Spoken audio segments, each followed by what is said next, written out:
കഴിഞ്ഞു, എല്ലാം കഴിഞ്ഞു. ഞാനിപ്പോ കറന്റ് ഭാർഗവനല്ലടോ, വരണ്ട ഭാർഗവന. ചോരയും നീരും ധൈര്യവും ഒക്കെ വറ്റി വരണ്ട ഭാർഗവൻ. അങ്ങനെ പറയല്ലേ അണ്ണ, ഇത് കേൾക്കുമ്പോ ഞങ്ങളുടെ ചങ്ക് പൊളിയ. ഒന്നുകൂടെ ശ്രമിച്ചു നോക്ക്. ആ മരക്കമ്പെടുത്ത് കണ്ണു മടച്ച് 4 വീക്ക് വെക്ക്. മലപ്പുറം ഷാജിയുടെ മോന്ത കലക്കാൻ അണ്ണന് സാധിക്കും. ഇല്ല, എനിക്ക് വയ്യടോ. എന്നാ ഞങ്ങള് പോയി അവനെ തല്ലിച്ചാച്ചിട്ട് ഇങ്ങെടുത്തോണ്ട് വരട്ടാ. അതുകൊണ്ട് എന്താണോ കാര്യം? അണ്ണന്റെ പകപ്പ് മാറിയോന്ന് അറിയാനല്ലേ അണ്ണൻ തന്നെ തല്ലുന്നത്. ആ ഡോക്ടർ വിളിക്കാമെന്ന് പറഞ്ഞിട്ട് വിളിച്ചില്ലല്ലോ. എടോ, ഇത് മനസ്സിന്റെ പ്രശ്നമാ. ഒരു മനഃശാസ്ത്രജ്ഞനെ കൊണ്ട് മാത്രമേ ഇത് നേരെയാക്കി എടുക്കാനൊക്കൂ. ഒരു കാര്യം ചെയ്യ്, രാവിലെ ചെന്നാ ഡോക്ടർ ഇങ്ങോട്ട് പിടിച്ചോ. അയാള് വരാൻ വല്ല മടിയും കാണിച്ചാൽ ചുരുട്ടിക്കൂട്ടി ഇങ്ങെടുത്തോണ്ട് വരും.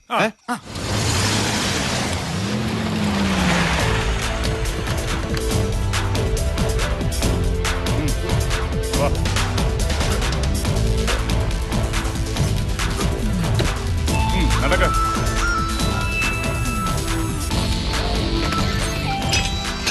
ഇരിക്ക്.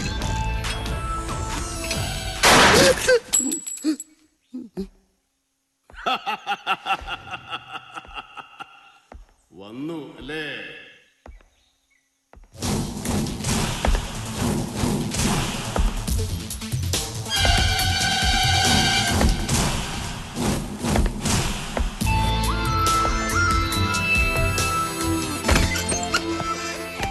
ഇതാണ് എന്റെ രഹസ്യ താവളം. ആർക്കും അറിയില്ല ഞാൻ ഇതിനകത്തുണ്ടെന്ന്. എങ്ങനെയുണ്ട് സെറ്റപ്പ്? കൊള്ളാമോ? ഞാനൊരു ഡോക്ടറാണ്. ഞാനൊരു രോഗിയാണ്. രോഗികളുടെ മുമ്പിൽ വെച്ച് 2 പേർ തോക്കുമായി വന്ന് പിടിച്ചു വലിച്ച് കാറിൽ കയറ്റി കൊണ്ടുപോരാന്ന് പറഞ്ഞാൽ ഞാൻ നിങ്ങൾക്ക് എന്ത് ദ്രോഹം ചെയ്തു? എന്തിനിങ്ങനെ കൊല്ലാക്കൊല ചെയ്യുന്നു? എത്രയും പെട്ടെന്ന് എന്റെ രോഗം മാറ്റിയില്ലെങ്കിൽ ഞാനും കൊല്ലപ്പെടും. നിങ്ങൾ കൊല്ലപ്പെടുന്നത് നിങ്ങളുടെ പ്രവൃത്തി ദോഷം കൊണ്ടായിരിക്കും. അതിന് ഞാൻ എന്ത് പിഴച്ചു?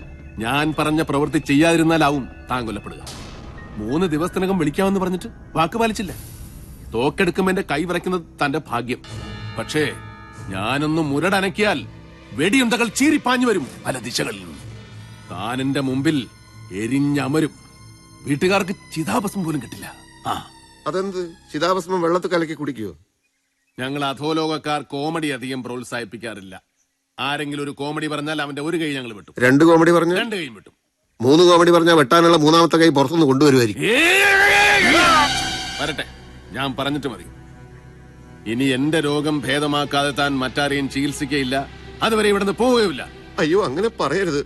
ബാംഗ്ലൂർക്ക് പോകാൻ ഇന്നത്തെ ട്രെയിനിന് ടിക്കറ്റ് ബുക്ക് ചെയ്തിരിക്കുക. കോൺഫറൻസ് പോയില്ലെങ്കിൽ വേൾഡ് സൈക്കാട്രിസ്റ്റ് അസോസിയേഷനിലെ എന്റെ രജിസ്ട്രേഷൻ ക്യാൻസൽ ആവും. എന്ന് മടങ്ങി വരും? ഏറിയാൽ ഒരു 3 ദിവസം. അപ്പൊ ട്രെയിൻ വേണ്ട കണ്ണപ്പാ. യെസ് ഇയാൾക്ക് അങ്ങോട്ടും ഇങ്ങോട്ടുമുള്ള ഫ്ലൈറ്റ് ടിക്കറ്റ് എടുത്തു കൊടുക്കും. വേണമെന്നുണ്ടെങ്കിൽ കൈ ചെലവിന് ഒരു 10 ലക്ഷം രൂപയും കൊടുക്കും. Yes boss.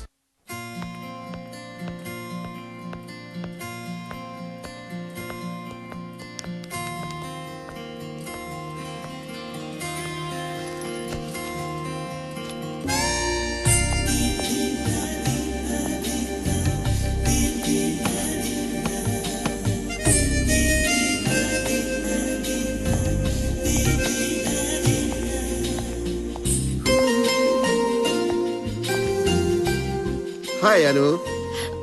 വന്നിട്ട് ഒത്തിരി നേരമായോ? എന്തിനാ എഴുന്നേറ്റുന്നത്? To show respect. എനിക്ക് അത്രയും പ്രായമൊന്നുമില്ല. Come on sit. 2 കാര്യങ്ങൾക്കാണ് ഞാനിപ്പോ ബാംഗ്ലൂരിൽ വന്നത്. ഒന്ന്, കുറച്ചു കാലം അല്ലെങ്കിൽ എന്നേക്കുമായി താമസിക്കാൻ ഇവിടെ ഒരു വീട് വേണം എനിക്ക്. കേരളത്തിലുള്ള ഒരുത്തനും വന്നെത്താൻ കഴിയാത്ത വനപ്രദേശമായാലും കുഴപ്പമില്ല, അങ്ങനെ ഒരു വീട്. 2, വേൾഡ് സൈക്കാട്രിസ്റ്റ് അസോസിയേഷനിലെ കൊടുക്കാനായിട്ട് എനിക്കൊരു തീസിസ് റെഡിയാക്കണം. അതിന് അനുവിന്റെ നല്ലൊരു ഹെൽപ്പ് എനിക്ക് വേണം. ഞാൻ എന്ത് ഹെൽപ്പ് ചെയ്യാൻ? എന്താ വിഷയം? വിഷയം ഒരു പൊടി. എന്റെ വിഷയം, ഒരാണും പെണ്ണും തമ്മിൽ വിവാഹം കഴിക്കുമ്പോൾ അവർ തമ്മിലുള്ള പ്രായ വ്യത്യാസം ഒരു വലിയ വിഷയമാണോ? എനിക്കതിനെ പറ്റി ഒന്നും അറിയില്ല. അറിയാനൊന്നുമില്ല, സ്വന്തം അഭിപ്രായം പറഞ്ഞാൽ മതി. അനുവിനെ ഒരു 40 വയസ്സൊക്കെ കഴിഞ്ഞ ഒരാൾ അതിഗാഠമായി പ്രണയിക്കുകയാണ്. അയാൾ മിടുക്കനാണ്, വിദ്യാസമ്പന്നനാണ്, ഒരു പരിധിവരെ സുന്ദരനുമാണ്. അതിഗാഠമാണ് അയാളുടെ പ്രണയമെന്ന് ഓർക്കണം. അനു, അയാളെ സ്വീകരിക്കുമോ? എനിക്ക് അങ്ങോട്ടും പ്രണയം തോന്നിയാലല്ലേ? That's a good question. ഒരു വീഴ്ച. എന്റെ അഭിപ്രായം ഞാൻ പറയട്ടെ. വർഷങ്ങൾ കൊണ്ട് നേടിയെടുത്ത അറിവും അനുഭവങ്ങളുമാണ് ഒരു നല്ല ഭർത്താവിന് വേണ്ടത്. കൊച്ചു പെൺകുട്ടിയായ ഭാര്യ അയാളുടെ കയ്യിൽ എന്നും സുരക്ഷിതയായിരിക്കും. ഈ ഇയർ റിംഗ്സ് അസലായിരിക്കുന്നു. എവിടുന്നാ വാങ്ങിയത്? ഡോക്ടർ കംഫർട്ടബിൾ ആയിട്ടിരിക്കും, ഞാൻ ഇവിടെ ഇരിക്കാം. ഇപ്പൊ അനു എന്നെ ഡോക്ടർ എന്ന് വിളിച്ചില്ലേ? ആ വിളിയിൽ എന്തോ ഒരു അകൽച്ച ഫീൽ ചെയ്യുന്നു. പിന്നെ എന്ത് വിളിക്കും? എന്റെ പേര് ശാന്താറാം. ശാന്തേട്ടാ എന്ന് വിളിക്കാം. എന്റെ അമ്മൂമ്മയുടെ പേര് ശാന്ത എന്നായിരുന്നു. അതുകൊണ്ടൊരു ഫീമെയിൽ നെയിമായിട്ട് തോന്നുന്നു. ഡോക്ടർ വേണ്ടെങ്കിൽ അങ്കിൾ എന്ന് വിളിക്കാം. അങ്കിൾ വേണ്ട.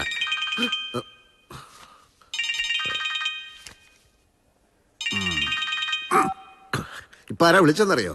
ഒരു അധോലോക ഗുണ്ട. ഡോക്ടറും ഗുണ്ടയോ ആയിട്ട്? അത് പറയാം. ദേ ആ ഗുണ്ട പിന്നെയും വിളിക്കുന്നു. ഇവനൊന്നും ഞാൻ ഭയപ്പെടുന്ന പ്രശ്നമില്ല. അനുവിന് ഞാൻ കാണിച്ചു തരാം. എടാ ഭാർഗവ, നിന്റെ ഗുണ്ടായുസം ഡോക്ടർ ശാന്താറാമിന്റെ അടുത്ത് നടക്കില്ലടാ. അടിച്ച് നിന്റെ അണപ്പല്ല് ഞാൻ തെറിപ്പിക്കും. നീ ആരാന്നാടാ നിന്റെ വിചാരം? കുറെ ഇഡിയൻസിന്റെ കയ്യിൽ തോക്കും കൊടുത്ത് തെക്ക് വടക്ക് നടത്തിച്ചാ നീ വലിയ ആളാവൂടാ. ഡോക്ടർ ഇപ്പൊ എവിടെയാണ് ഉള്ളത്? ഡോക്ടർ അല്ല ഞാൻ, നിന്റെ കാലനാ. എങ്കിൽ കാലൻ എവിടെയാ ഉള്ളത്? പറയാൻ മനസ്സില്ലെങ്കിലോ? ഒന്ന് പറയൂ കാല. ധീരനായ അങ്ങയെ നേരിൽ കാണാനുള്ള ആഗ്രഹം കൊണ്ടാ. എനിക്ക് ആ കാലിൽ തൊട്ടൊന്ന് വന്നിക്കാനാ. ഓ, താനും ഇപ്പൊ കോമഡി തുടങ്ങിയോടോ? കോമഡി പറയുന്നവന്റെ കൈ വെട്ടുമെന്ന് പറഞ്ഞിട്ട് ഇനി നിന്റെ കൈ ഞാൻ വെട്ടൂടാ. അയ്യോ, അങ്ങനെയൊന്നും ചെയ്തു കളയല്ലേ. അടിയനൊരു പാവമാണേ. അയ്യോ, കോൺഫറൻസ് എങ്ങനെ നടക്കുന്നു? ഉടനെ തീരുവോ? കോൺഫറൻസ് ഞാൻ എനിക്ക് ഇഷ്ടമുള്ളപ്പോ തീർക്കൂടാ. നീ ആരാ ചോദിക്കാൻ? ഏതാ അങ്ങയുടെ മുൻപിൽ ഒരു പെണ്ണിരിക്കുന്നത്? കോൺഫറൻസ് എന്ന് പറഞ്ഞ് മറ്റേ പരിപാടിക്ക് ഇറങ്ങിയിരിക്കുകയാണല്ലേ?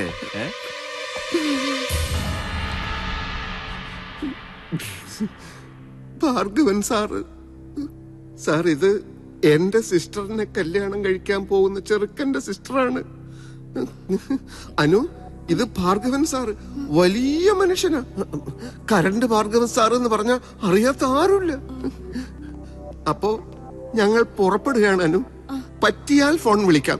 ഞങ്ങൾക്ക് അത്യാവശ്യമായിട്ടൊരു സ്ഥലം വരെ പോവാനുണ്ട്. എങ്കിൽ പുറപ്പെടാം ഭാർഗവൻ സാറേ. എല്ലാം അങ്ങയുടെ ഇഷ്ടം.